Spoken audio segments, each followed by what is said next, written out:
Hello students. तो आज हम पढ़ने वाले हैं सैचुरेटेड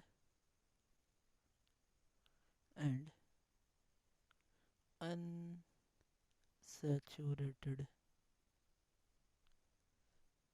कार्बन कंपाउंड्स। किसको कहते हैं? कंपाउंड्स। और हम उनके स्ट्रक्चर्स के बारे में भी डिटेल्ड पढ़ेंगे कि ये होते क्या है। सो आइए देखते हैं। सो देखिए, पहले तो हम देखते हैं फॉर्मेशन ऑफ CH4। अब है क्या, जैसे कार्बन के पास क्या होता है, 4 इलेक्ट्रॉन्स होते हैं। और ये है हाइड्रोजन, कुछ इस तरह का है। अब होगा क्या कि हाइड्रोजन को चाहिए 2 इलेक्ट्रॉन अपने ड्यूप्लेट को कंप्लीट करने के लिए, जो कि ये इस तरह से कंप्लीट कर रहा है। ये इस तरह से कंप्लीट कर रहा है। बाकी कार्बन को चाहिए 8 इलेक्ट्रॉन, जो कि वो इस तरह से कंप्लीट कर रहा है। ये इसने कंप्लीट कर लिया। तो ये हुआ आपका CH4। अब अगर हम फर्दर C2H6 बनाते हैं, तो जब कभी भी कार्बन एक से ज़्यादा हो, तो सबसे पहले तो हम कार्बन और कार्बन का चेन बना लेंगे। फिर इन दोनों को हम इस तरह से अटैच कर लेंगे डायरेक्टली। अब डायरेक्टली अटैच करने के बाद, चूँकि पहले हमने देखा कि जितने हाइड्रोजन हैं वो एक एक बॉन्ड बना रहे हैं, सो हम कंप्लीट लेविस डॉट स्ट्रक्चर नहीं बना करके हम डायरेक्टली ऐसा एक्सपेंडेड स्ट्रक्चर बना सकते हैं, जिसमें हम कार्बन कार्बन को डायरेक्टली अटैच कर देंगे। उसके बाद बचे 6 हाइड्रोजन, तो 3 इधर बना दिया और ये हाइड्रोजन यहाँ पे ऐसे रख दिया। तो ये आपके हो गए C2H6। अगर इसका हमें लेविस डॉट स्ट्रक्चर देखना है तो देखिए कैसा होगा ये। तो ये कुछ ऐसा है। अब इसे अगर देखा जाए तो ये हाइड्रोजन,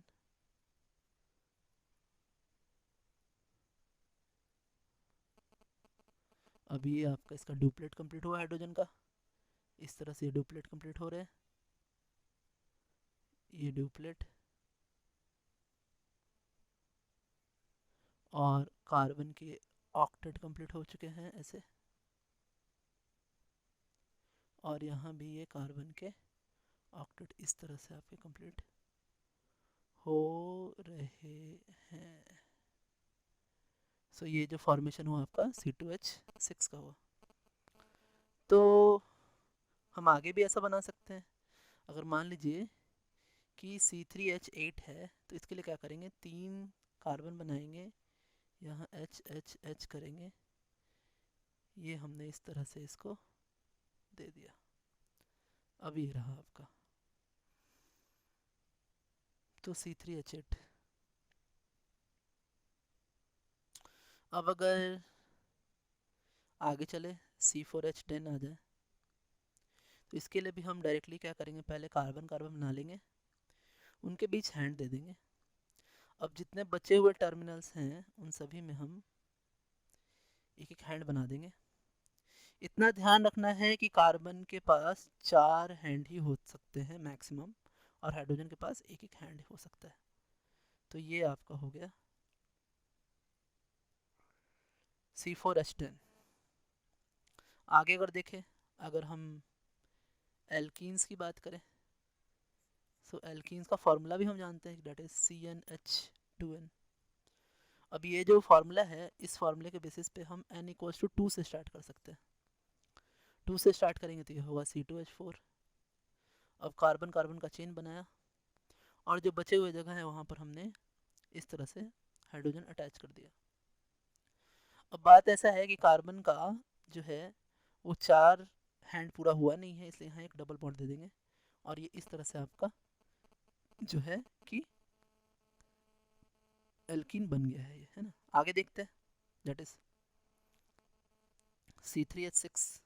इसको भी उस तरह बनाएंगे, कार्बन कार्बन का हैंड ऐसे ले लेंगे। उसके बाद हम क्या करेंगे कि हाइड्रोजन लगाएंगे, और एक कार्बन कार्बन के बीच डबल बॉन्ड ले लेंगे।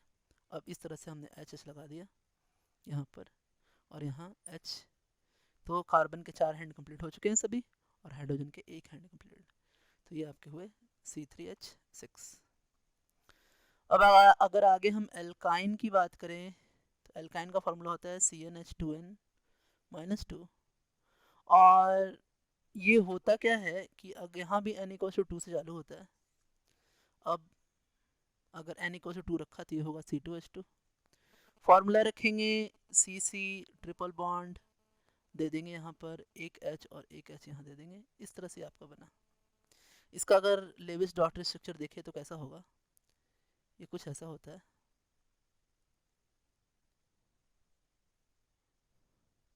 और आप देखें कि ये जो कार्बन है उसने इस तरह से अपने ऑक्टेट को कंप्लीट किया है। यहाँ इस कार्बन ने इस तरह से अपना ऑक्टेट कंप्लीट किया है और हाइड्रोजन ने भी अपना ड्यूप्लेट इस तरह से कंप्लीट कर लिया है। सो ये है आपके C triple bond C H and H। सो ये रहा आपका कंपाउंड। तो आज के लिए students, thanks, have a nice day.